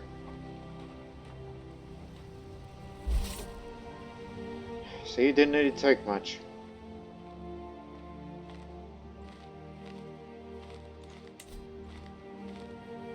You already have it.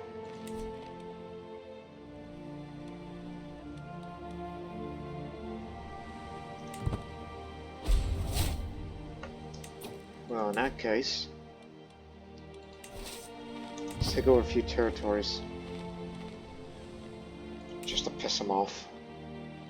Especially here, this would be more attractive. Make them come down here.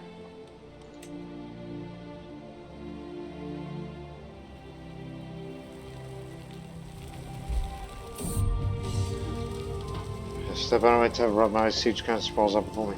A haphazard melee of tents, cots, campfires, and livestock. Flags hang limply in the rain fogged air, but it's now and then by wind. Cut timbers lay stacked like the walls outside the tents. A low retainer approaches for the siege. I got my how got to the A barony of Santon stands for me. The sordid pile of rubble and debris.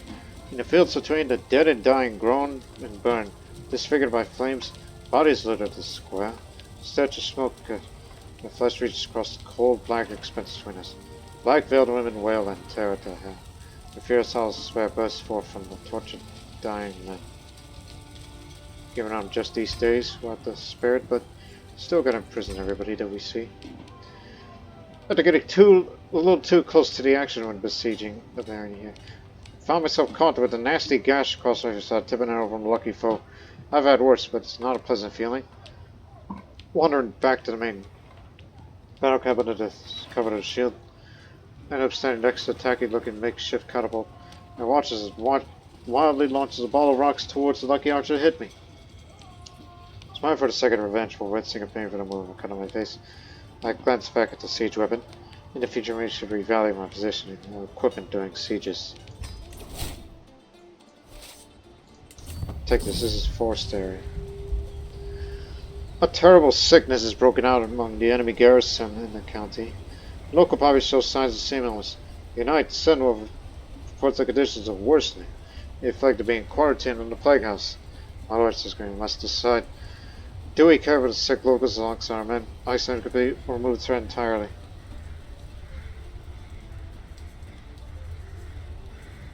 Prioritize the soldiers. Locals receive what remains.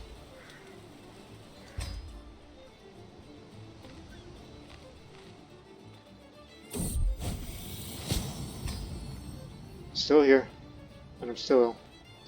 Reinforcements are here.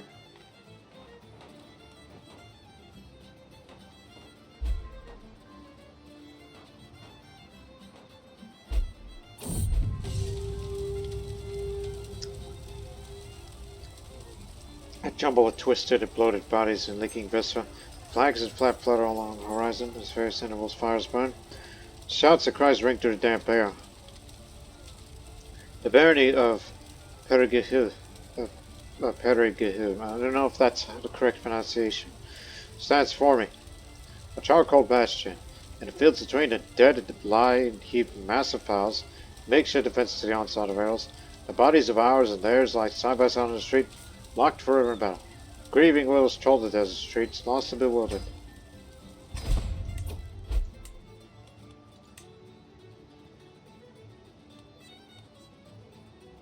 Support them in armies. But we don't see the enemy army out there.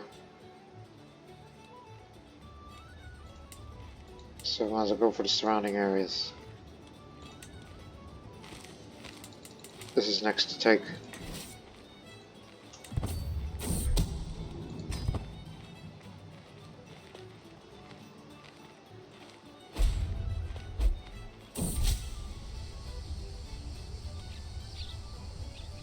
Oh, it doesn't cost that much.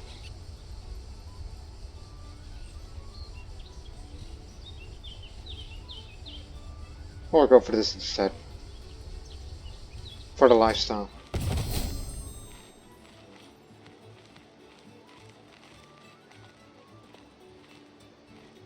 Where did these bastards go?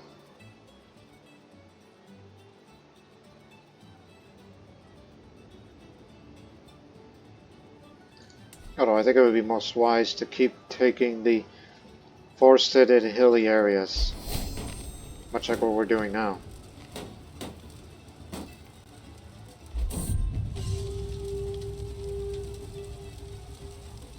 A confusing mass of whitewashed tents, horsefair makeshift markets erected by locals, packed animals, stands and pens, flags snap and flare on rich drench wind, smell of tar and neats foot, it all hangs in the air. The barony of Courtiers stands for me, a rusting heap of battle-torn horse, men, and steel. In the fields rain, corpses rot in the grass, and vultures wheel and screech. Little survives in the settlement. Is a shattered cadaver, gnawed on by 1,000 scavengers on top of the Yoda. Grieving widows weep in the doorways, his barefoot children shovel amidst the rubble.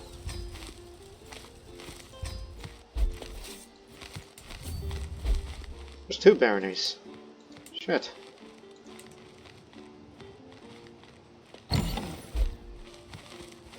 We'll have to take priority. Let's take the Highlands.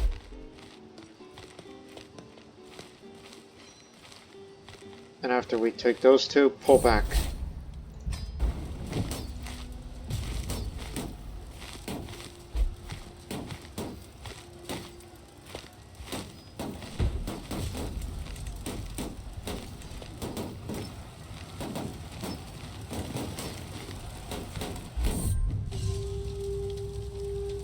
There they are. A chaos of improvised creations of shimmering gold and low morning light. Tenets snap in the stiff breeze. Cut timbers light stack like a wall outside the tents. The barony of Kalat stands for me. A decaying landscape of crumbling towers and barns, broken fences of burning fields. In the fields between the corpses lie dank gullies, bloated and swollen by ravenous insects gorging on the flesh of theirs and ours alike. Smoke rises from flaming houses, grieving widows wail amidst scattered stones and run to their homes.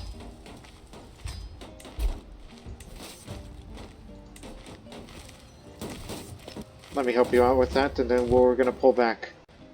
Head to Bordeaux again.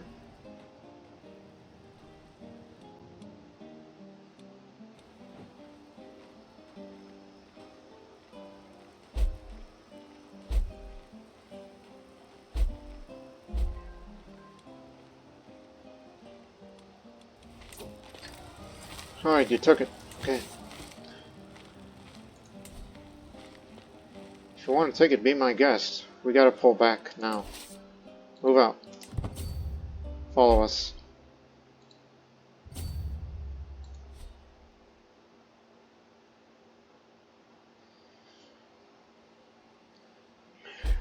We gotta split our army and resupply.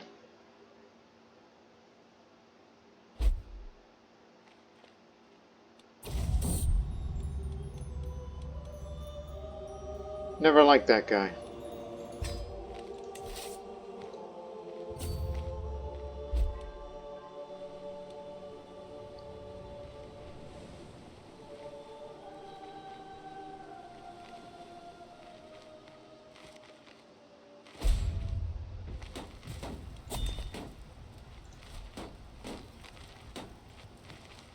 I know, we're busy.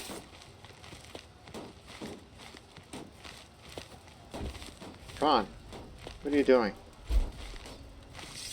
They say we might lose because both our army supplies running low. But we're gonna have to risk it. Quiet. Quiet. Shut up. I was talking about that phone of mine. Ah, crap in the hat. Look at the advantage. They really denied us here. They're killing us. Now this time we have the advantage. We're fighting back. That's what the decisive battle will do. To the handsome emperor. As we brought to our attention, you have yet to pledge your support to the upcoming crusade. Must I remind you that it's a sacred duty as a Catholic effort to wage war against unbelievers and infidels? Here's the thing. I'm a cynic, so I'll say this is not my war, unfortunately. Because we already have our hands full.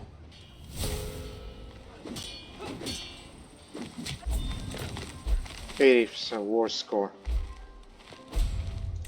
Now, split up. You stay in Bordeaux, we'll head here. Now scram!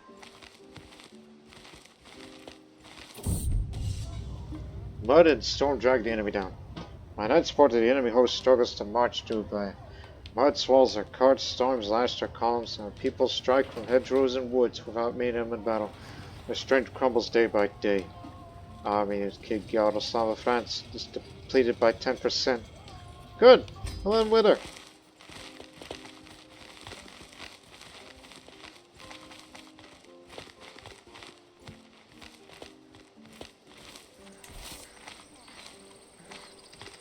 Resupplying now. Prolific. We were deeply disappointed and disturbed to hear your decision to forsake the righteous cause of our crusade.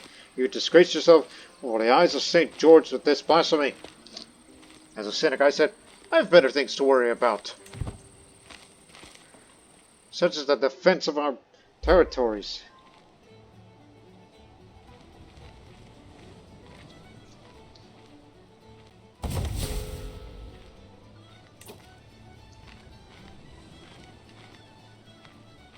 Which one's the one with the siege weapons? Okay.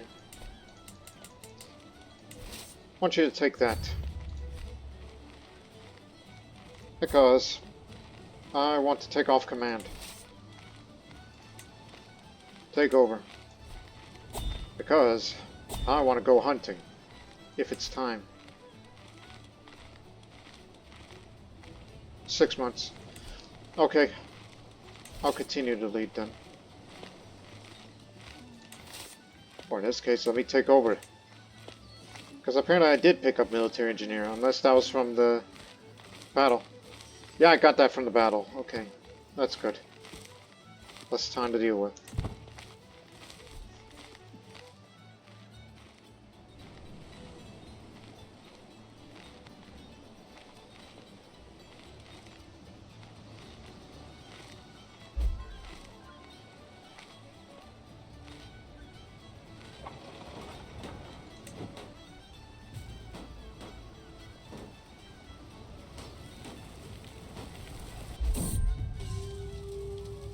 Trouble attends shelters and stalls of range, higgly-piggly under a weeping sky. Pennants snap in wind places held by crooked tree limbs. Small tar neats what hangs in the air. A barony of Angoulême stands for me. A placard waste of smoldering homes and steeples and spires. In the fields between, the dead and dying lie in agony. Excuse me. Their faces twisted in pain. bodies lay where they died, charred and twisted.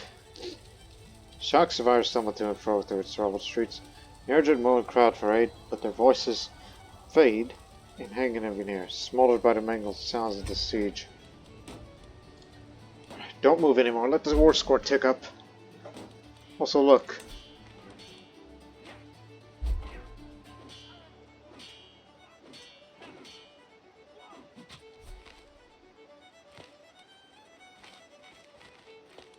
That's one battle lost.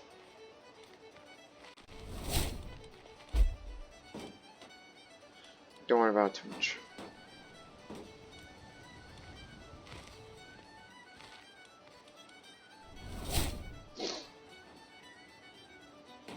$54, by the way.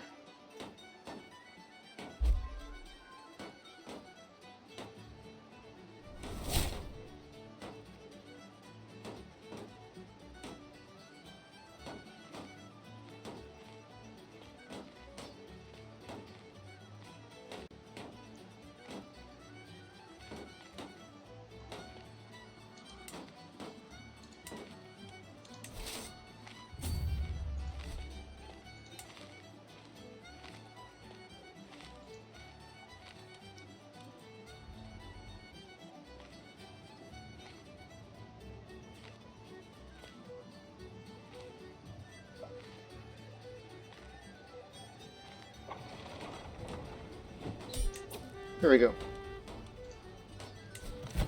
Since this was a defensive war, this means how much reparations will I get? 1,696 gold in reparations. Oh yeah, we be shopping.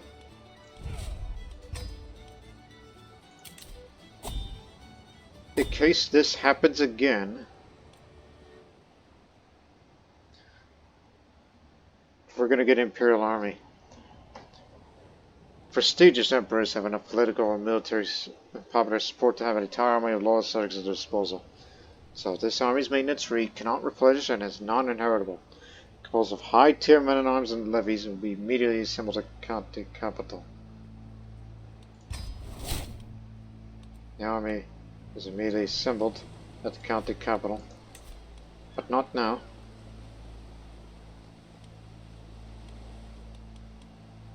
That's the Imperial Army, right there.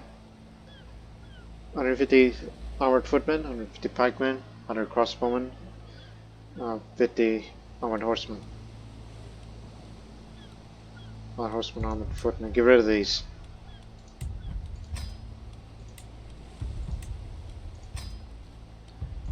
Want to beef up the size of our current military that we have, in case we're into run into something like that again.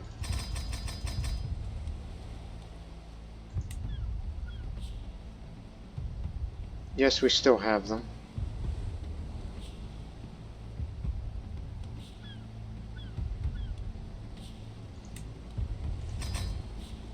Just a little bit.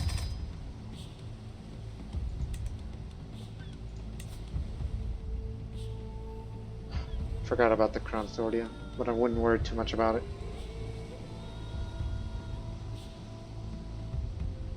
I could still pass a few laws. Given that I am just these days, you'd rather have meritocratic appointments.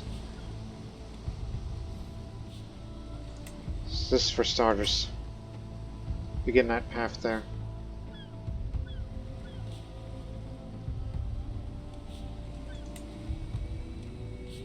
It ain't gonna like it. That's how it's gonna be.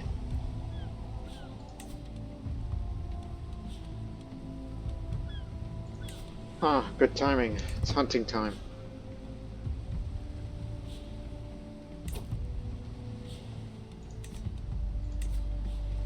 Two, one. Alright, where to hunt? There's a stag sighting. Stag sighting up there. This place has got hunting grounds.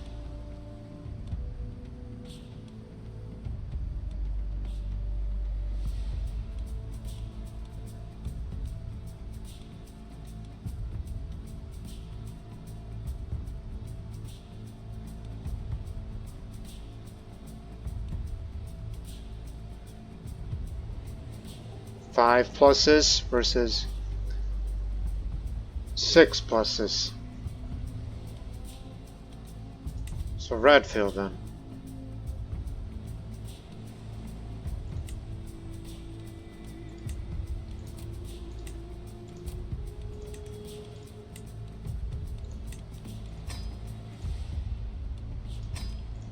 Let me go equip my bow.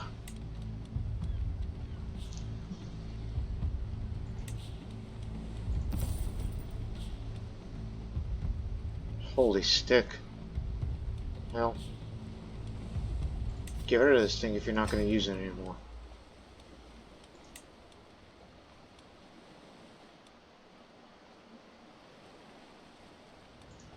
Give me that. Equip that.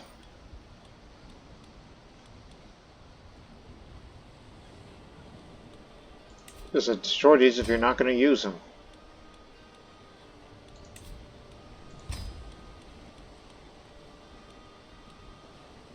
Especially little ones like these.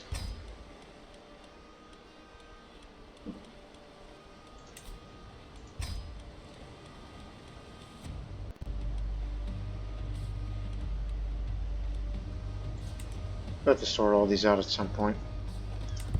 But let's go.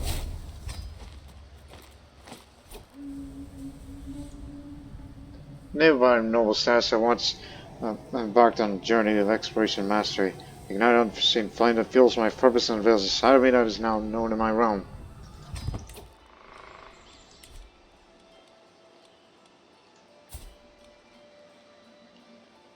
Let down these musician. Some say this character is a prodigious musician, capable of enchanting the chord with their melodic compositions. Music is the language of emotions. Through their melodies, they express their deepest feelings and uplift the spirits of those who listen. New music serves as a source of joy, solace, and celebration within the court. Upside tracks if you need a bit more.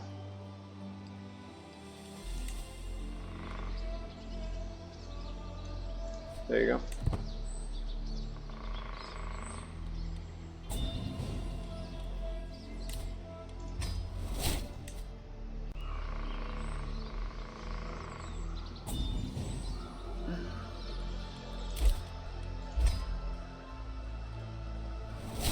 Royal favor. That's what it looks like now.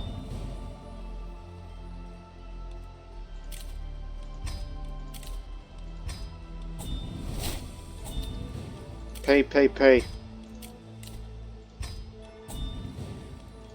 Keep it up.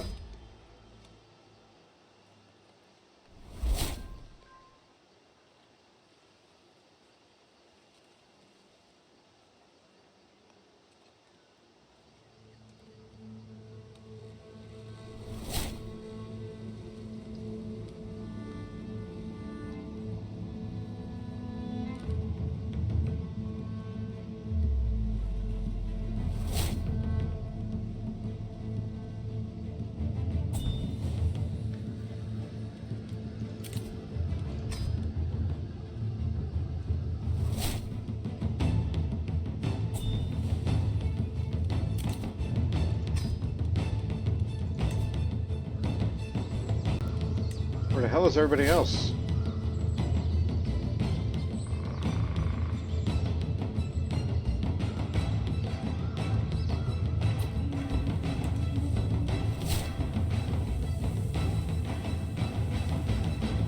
Let's go find that stag, people.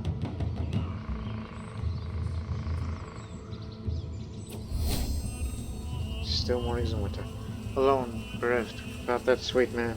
Our hearts, our minds, our souls, all damned.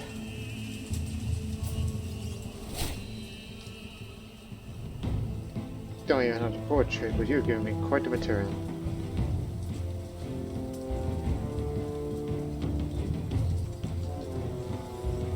Give me more hunter trade experience.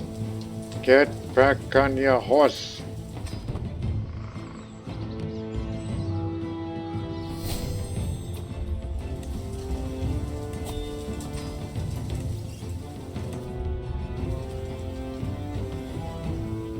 Follow according to the forest. Show again on the flying stag. Suddenly spooks charged away in no direction, and we'll see what scared it.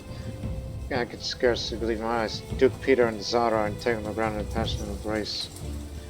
Again, Zara. You're never a lustful character, but at least now you know who you are with.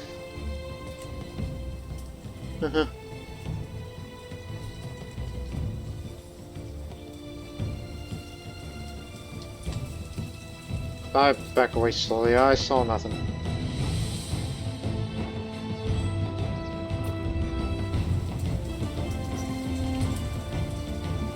This way we headed off. I'm a bowman.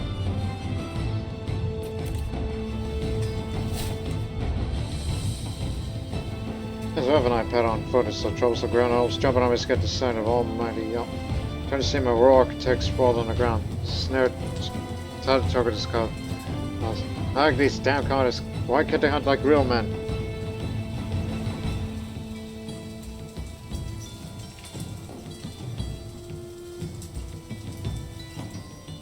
Christopher, where is Christopher?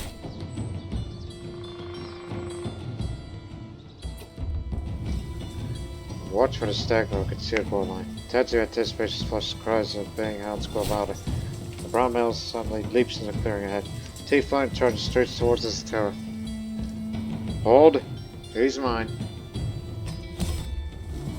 Take aim at the stag, charges towards the balls pounding dirt. The arrow strikes true, straight to the beast's heart. That's how you do it.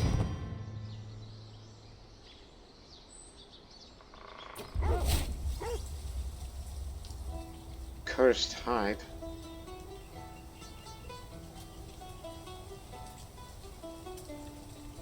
Very good.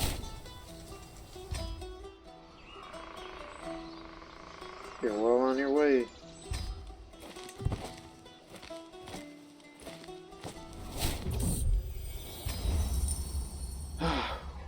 We'll put a conclusion to the episode very soon, as I will support Vinland.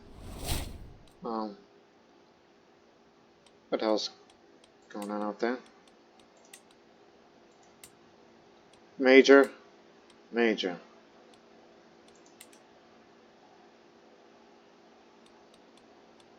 nothing I like it. Okay. And the Crusade, how's that going for you? 10 months ago and made no engagements yet. But whew, you do outnumber them, but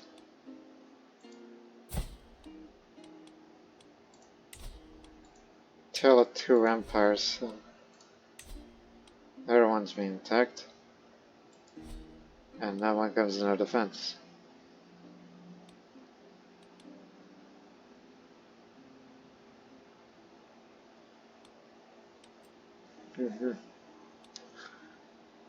So we'll continue to focus on here and more.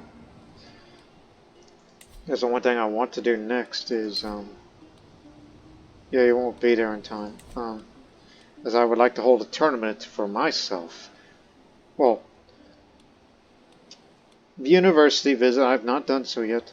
University, then tournament. That's what's going to happen in the next episode. University, then local tournament. And all in that order. So I could pick up more stewardship perks and maybe increase the trade for more better things. So I'm pretty happy for all that and more. So we'll see you in the next episode. Until then, so long for now.